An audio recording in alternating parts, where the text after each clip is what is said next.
So the reason all these collections exist is to be a resource for all Philadelphians. We host public programs, welcome individual researchers, and offer a wide variety of hands-on and interpretive classes.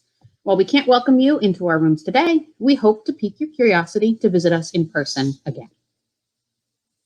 I'm going to talk for a few minutes about the rare book department specifically. We've been around since 1949 and have been doing daily tours since then.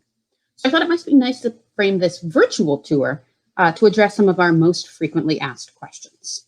But of course, if you have any questions, I'd be happy to answer them at the end of the program. So, what is a rare book anyway?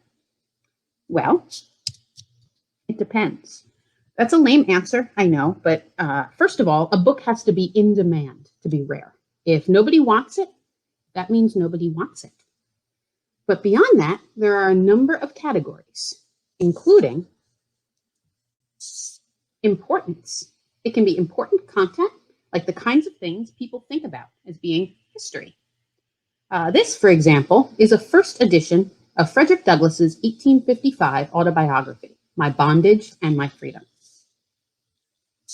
We also consider scarcity. Frederick Douglass, for example, was a best-selling writer. There are a lot of copies of his books still around, even first editions. But here's Edgar Allan Poe's first book, Tamerlane.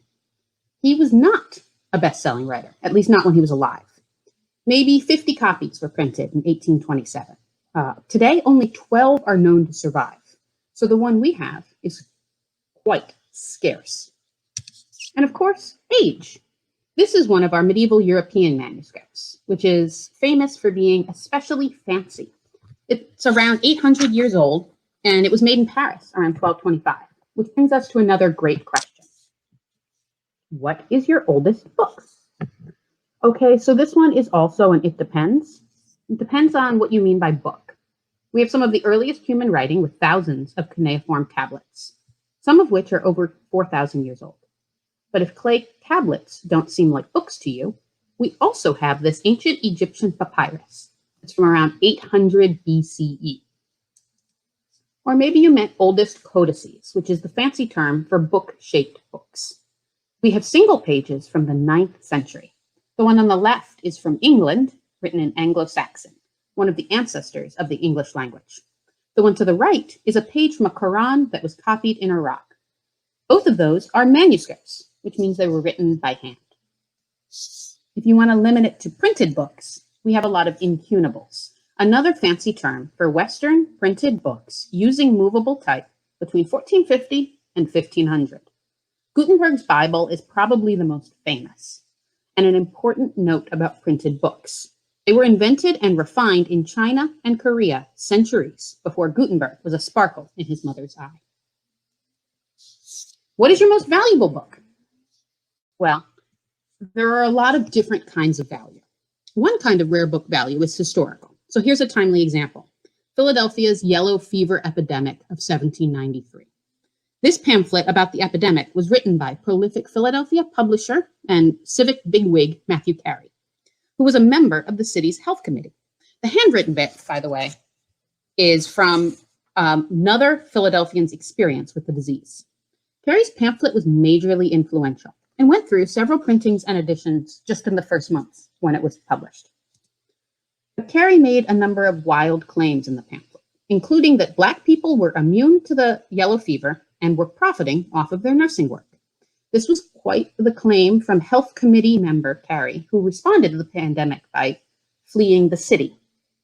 Absalom Jones and Richard Allen, two Black Philadelphians who founded the mutual aid Free African Society, wrote their own pamphlet in response. And of course, Philadelphia history isn't just in the past. Here's a much more contemporary protest piece, the Re-Entry Bill of Rights, a demand for restorative justice, printed on paper, handmade from shredded criminal records, that was co-authored by more than 1,000 Philadelphians with criminal records. In many ways, value just isn't a very meaningful category for a public library rare book collection. That's not to say, of course, that we don't have our celebrity objects, like the 1623 First Folio of Shakespeare, with notes handwritten by fellow English poet John Milton.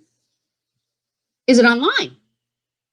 Well, we do digitize things carefully and put images up online. Although the process is more complicated with rare books than scanning files on an office copier, it is still one of the most effective ways to make our collections accessible to people who can't visit us in person. But we also really like to encourage an experience with the book as a physical object. A digital surrogate of an object is always something of a translation. And things can be lost in translation. These books are a lot bigger or smaller than you might have expected. What's your favorite book? Well, everyone I work with will have a different answer. For me, it depends on what I'm working on. I love this anthology of Persian language, poetry, and prose that was completed in Kashmir in 1805. A correction by the scribe in Hebrew suggests his own invisible backstory, and a note in English by a later British owner who, quote, removed it from Lucknow Palace Library in 1858, end quote, hides what was, in fact, the looting of British soldiers during the capture of Lucknow. And one of our MVPs on our public tour is this 1864 Latin book for schoolboys. But clearly, no one is excited by its insides. This is called a disappearing foredge painting, and we have dozens of examples of these little surprises. So, what are these books good for? Well, a book is a specific object that, given time and opportunity, tells its own stories. Take this little paperback. It's writer Amiri Baraka's first book of poetry, published in 1961 under his birth name, Leroy Jones. It wasn't until 1968 that he changed his name, which tells us something about the early life of this book, with Leroy Jones on the cover and Amiri Baraka signed inside. And plenty of the stories books tell come from the people who owned them. This is a 1771 copy of a popular children's lesson book, the New England Primer. Of course, in 1771, America was a British colony, and the portrait you see there is one of King George III. But that didn't stop the book's owner from scribbling out the king's name and dedication and writing in their own praise for George Washington. Or look at Common Sense, another pamphlet that has built up some big history. Thomas Paine wrote it to provoke support for the American Revolution. He sharply criticized King George, here calling him an inveterate enemy to liberty and rejecting his thirst for arbitrary power. The pamphlet was a sensation. In fact, it was republished in England a few months later. Unsurprisingly, the English publisher made a few changes for his new audience, redacting the insults to King George entirely. So, what are these books for? Well, they're for you. We hope you'll come find some more stories. Thank you for spending some time with me today. Please do reach out to us if you'd like to learn more about what we have and what you can do with it. Now I'd like to turn things over to Joseph Shemtov, who's going to be talking a little bit about some of our Revolutionary War era engravings in the rare book department.